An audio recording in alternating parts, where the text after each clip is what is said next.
Hello everyone, good morning and welcome to our live stream for the Photography Show Virtual Festival. Now, as you know, normally we would be at the NEC, normally it would be March time and we'd be at the NEC in Birmingham, and then due to COVID-19 that was moved back to September. However, the pandemic's still here, and so the organisers have brought you this fabulous virtual event.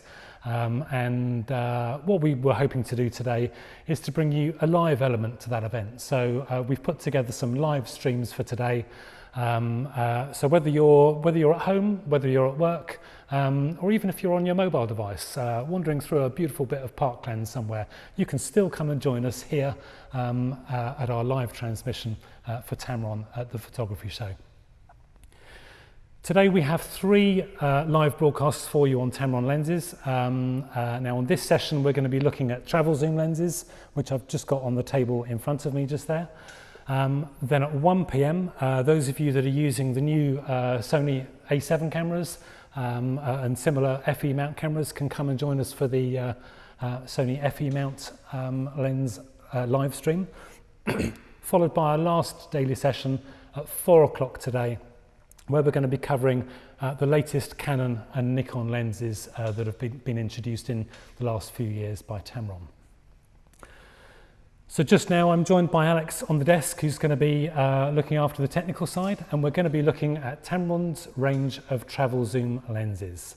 The session is going to last for 20-25 minutes, something like that, and we aim to look at many of the benefits of this type of lens and which photographers they're ideal for.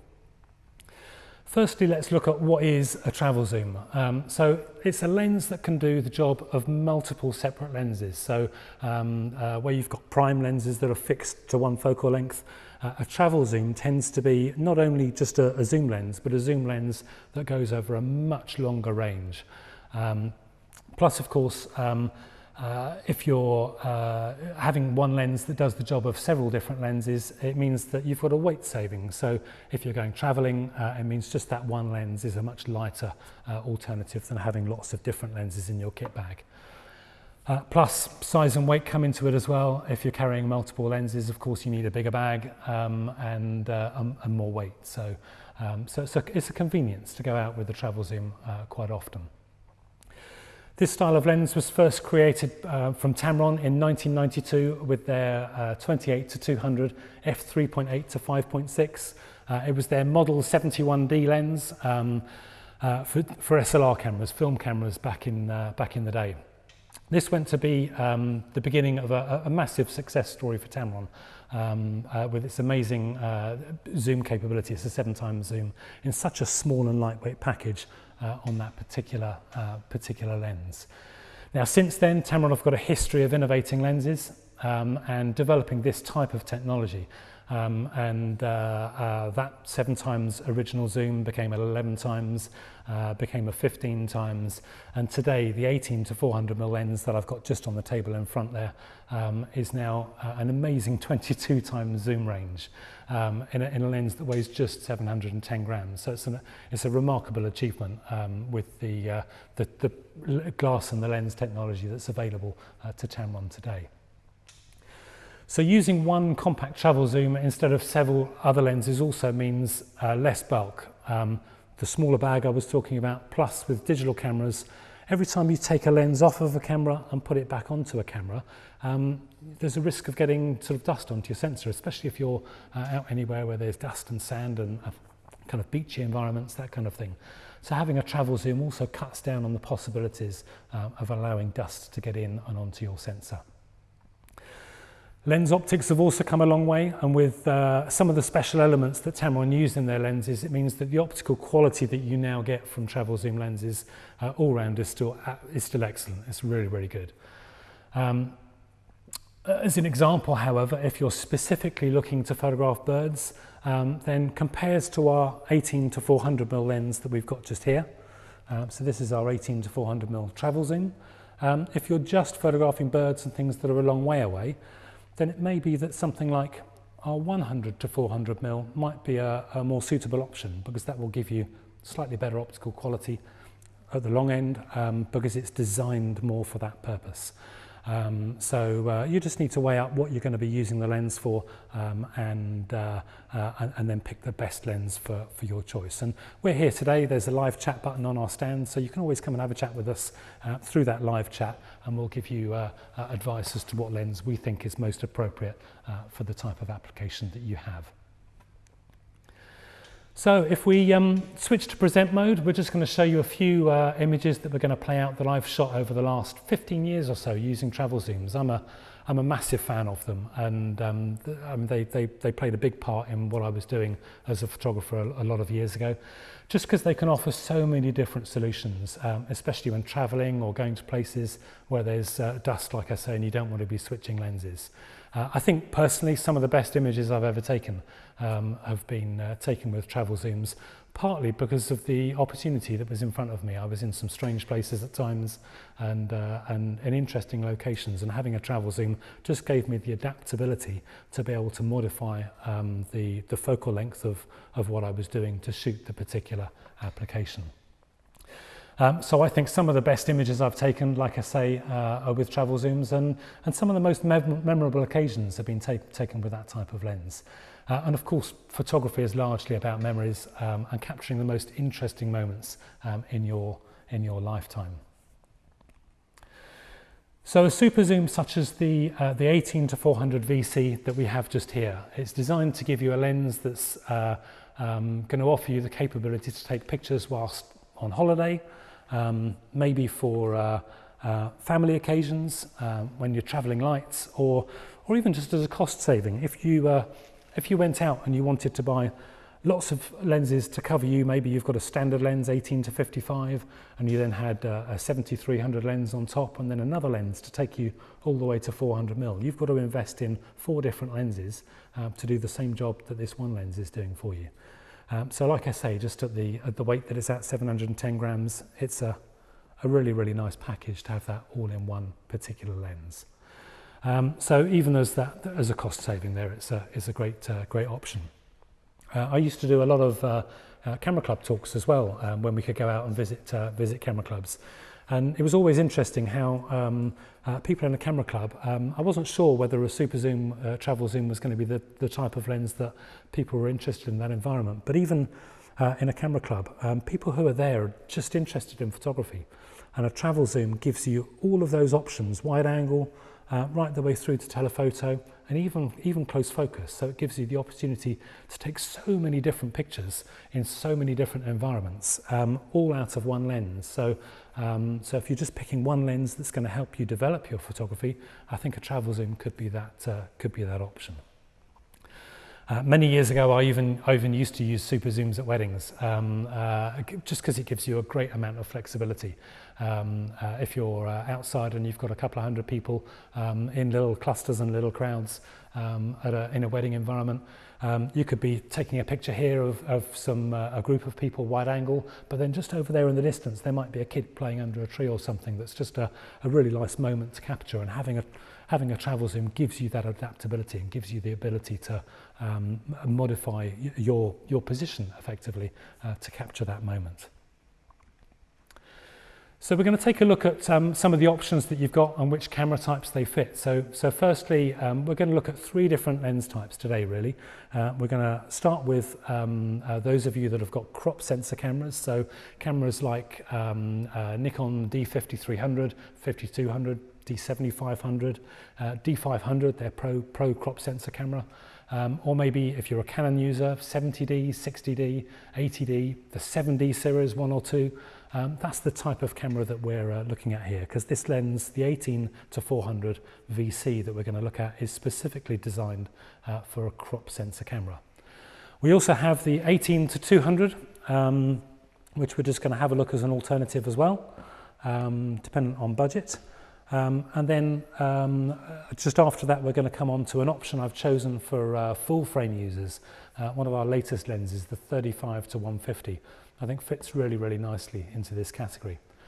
And again, that's going to appeal to people with things like 750D, Nikon D750, D810, or the Canon 5D series of cameras, that kind of thing. And then we're going to come on just at the end to have a look at a lens for Sony users. Recently, just a couple of months ago, we've introduced the new 28-200 f2.8 to 5.6 RXD for people who have got cameras that take Sony FE mount lenses. It's a really, really nice solution. So to begin with, the 18-400 VC, again, we're going to pop into present mode, and I'm just going to play out a few images shot with this lens. So we're starting off with a few wide angle shots, and then the next image is going to a telephoto shot. And you can see it offers a great range on these particular lenses. Now there's a little slideshow that hopefully will play through. So the great opportunity with this lens is, like I say, it starts off at the wide angle at 18mm, and it then goes all the way through, right the way out to extend through to 400mm. It just gives you such a massive cover, the 22 times zoom, like I say. But not only has it got all of that zoom range, it also focuses, even at the 400mm end, it focuses right the way down to 45 centimeters. So it's giving you a really, really good option for close-up and macro. It actually goes all the way down to a 1 to 2.9 magnification ratio. So even talking about people in camera clubs and enthusiasts, sometimes you want a lens that gives you lots of capabilities, but often people talk about macro photography. And one of the things with macro photography is you don't necessarily want something that's one-to-one macro, a true macro lens, but you might want something that just gives you the capability as well as doing general purpose photography to focus quite close to subjects and take pictures of flowers and pictures of sort of insects and bits and pieces. So again, this is a great option for that. The 18-400 VC has got some great properties. It's features a moisture-resistant construction in the lens design. So all of the moving parts in this lens, wherever there's a ring and bits and pieces that move in and out, there's a seal that helps to prevent moisture from getting inside the lens. So if you did get caught out in a little bit drizzle, something like that, it isn't really a problem to this lens. It's also vibration compensation. There's a little switch just on the side of the lens, just down here, and you can switch between VC on and off. So if you're working with a tripod, you'd have it turned off, but if you're doing just general photography, you'd have VC turned on, and it helps to stabilize the lens to cut out any movement from your hand as you're using it. It also has on the front element a fluorine coated front element, so it makes it really, really easy to clean, which is a great thing. So if a little bit of grease got on there or dust or moisture, very, very easy to clean off with a cloth. It also was the first lens, I think, to feature our new HLD, high-low torque modulated drive focusing motor. And that gives you a really, really smooth focusing system with power saving, and it's very, very fast to accelerate and decelerate. So it makes it perfect for using with this type of lens, especially when you've got such a long reach. The other nice thing is when it's packed up in your bag, you can click on the zoom lock so that the lens doesn't extend if you pulled it out of your bag, but it's just 121.4 millimeters long when it's in its closed position, so it's quite compact as well. And of course, like I said earlier on, just 710 grams, so as a one lens to do everything up to 400mm, it really, really is fabulous. Now this particular lens is also compatible with our tap-in console, so if you want to connect it to a little tap-in dock to update its firmware if it needs it, or maybe to modify some of the focus points, you can very, very easily do that. And it's a great added feature to have.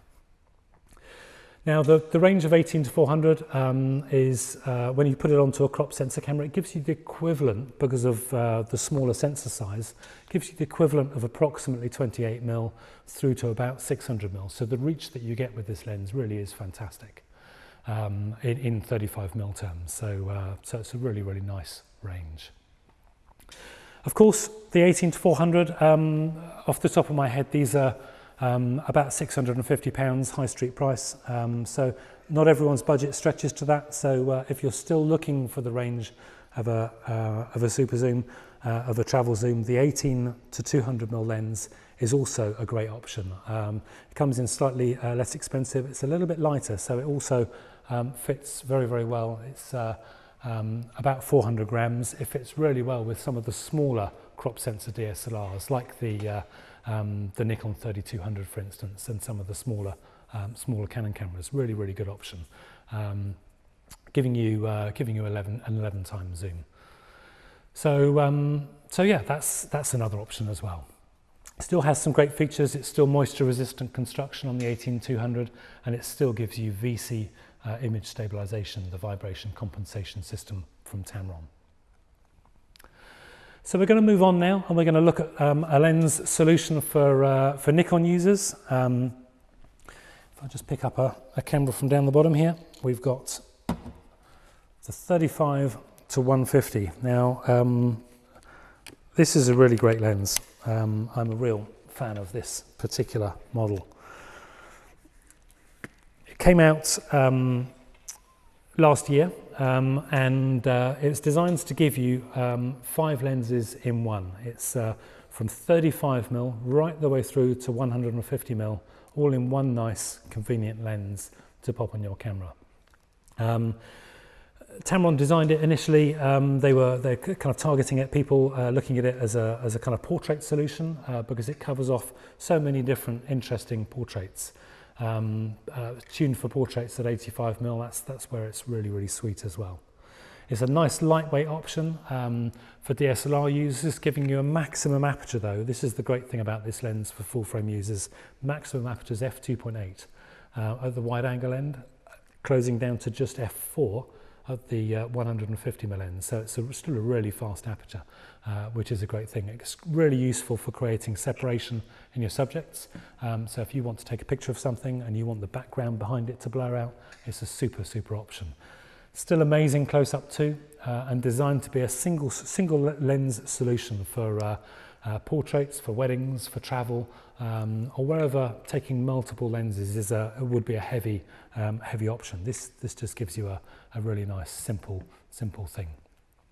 Great flexibility for your photography as well. Now, I was lucky enough to have one of these, which I used during the early stages of lockdown, went out for walks and bits and pieces, and so I thought it'd be a really flexible lens to take with me in that kind of environment, and gave me some opportunity for some really creative results. So if we switch into present mode again, we're just going to show you a few pictures. Whilst I'm looking at some of those technical details of the lens, you'll probably see a few wide shots followed by a telephoto equivalent showing you what the range of the lens is, but also some close-ups just showing how close you can still get at f2.8 or f4 to still get great separation with some of your images. Whilst that's playing out, I'll just take you through some of the technical features on the lens. So we've got, again, moisture resistant construction, which is through all of the moving parts on the lens to protect you against the elements. It's got VC vibration compensation, which is just on the switch on the side of the lens, once again, on and off. That was CEPA tested, and it's giving you the equivalent of up to 5 stops on this particular lens, which really is amazing. It's fluorine coated front element, once again, a common feature of some of the latest Tamron lenses. And this one's also got their BBAR, their broadband anti-reflection coating on the elements, which means that sometimes you get stray light that bounces around a lens, and this fabulous coating they've created helps to stop that light bouncing around. And it means even if you're photographing straight into direct sunlight, it should minimize any chance of getting flare or ghosting in your images. It's got their OSD lens, which is optimized silent drive, which is super fast, super quiet, and helps get you really, really accurate focus. And it also benefits from their dual microprocessor built into the lens. So there's one microprocessor just dealing with focusing and one just dealing with stabilization, which is how the focusing is so quick and how the stabilization is so strong, which is a really nice thing. Just 124.3 millimeters long when it's in its packed mode. You've got a zoom lock again just on there to protect it when it's in a bag, and just 790 grams. So it's a really lightweight lens to be carrying around with your full frame camera. Minimum focus, even when extended, 45 centimeters. So again, you can get really up close and personal to some of the best bits of nature when you're out traveling around. I'll also mention it's a great combination. It's not a travel zoom, but it's a great combination with our 17 to 35mm lens. I've got one just here. This is a really, really nice lens, and if you had a 17 to 35mm f2.8 to 4 and a 35 to 150mm f2.8 to 4, together they make a really good package, taking you right the way from ultra wide angle right the way through to telephoto. Okay, so we're going to move on. We're going to have a look at our last lens of this session, which is just here. It's the new 28 to 200mm f2.8 to 5.6 for Sony FE. This came out just a couple of months ago, and it's had some really great success. It's fabulous. You'll see from the size of the Sony Alpha 7 cameras, they are really small cameras, and you can see that this lens just matches it really, really nicely. It's a fabulous lens. It's a 7.1 times zoom, and it's designed to deliver wide angle to a telephoto solution in one nice small package. It also gives you the great thing, like the 35 to 150, it gives you f2.8 at the widest end. So you've still got the opportunity to be really creative with your aperture and to use that to separate out the subject from its background, even at the wide angle side, which is a really, really nice thing.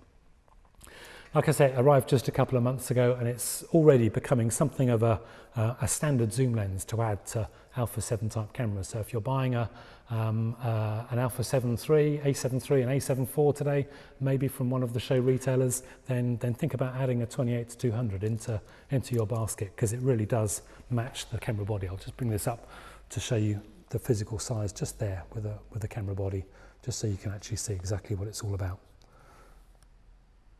It's got a zoom lock on the side again for when it's in your camera bag, yeah, I just think it's a fabulous, fabulous option.